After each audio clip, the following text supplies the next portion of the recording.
नवरात्रि के दूसरे दिन मां दुर्गा के ब्रह्मचारिणी रूप की पूजा की जाती है। यह कथा मां ब्रह्मचारिणी की शक्ति, तपस्या और उनकी अद्वितीय धैर्य के महत्व को दर्शाती है। प्राचीन समय की बात है।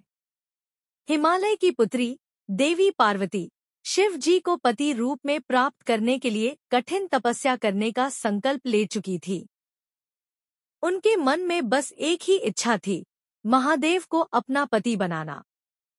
इस उद्देश्य की पूर्ति के लिए उन्होंने वर्षों तक घोर तपस्या की।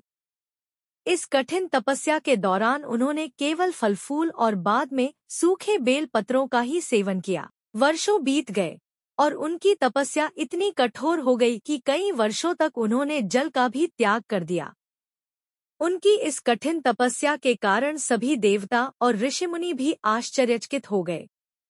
उनके कठोर तप से प्रसन्न होकर देवताओं ने उनकी तपस्या की सराहना की और उन्हें आशीर्वाद दिया।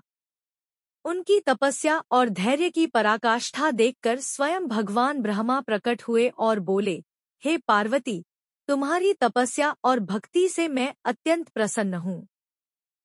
इस तपस्या के प्रभाव से तुम्हें महादेव प्राप्त होंगे।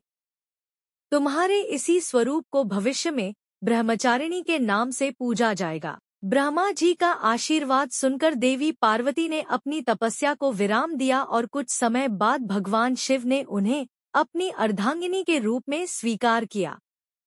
मां पार्वती ने अपने धैर्य और दृढ़ संकल्प से यह सिद्ध कर दिया कि सच्ची भक्ति और समर्पण से असंभव कार्य भी संभव हो सकते हैं। इस कथा का संदेश यह है कि नवरात्रि के दूसरे दिन मां ब्रह्मचारिणी की पूजा करने से हमें धैर्य, संयम और संकल्प की प्राप्ति होती है। यह दिन हमें यह सिखाता है कि कठिन से कठिन परिस्थितियों में भी अपने लक्ष्य की प्राप्ति के लिए धैर्य और साहस नहीं खोना चाहिए। मां ब्रह्मचारिणी की कृपा से भक्त को जीवन में असीम शांति और समृद्धि प्राप्त होती है।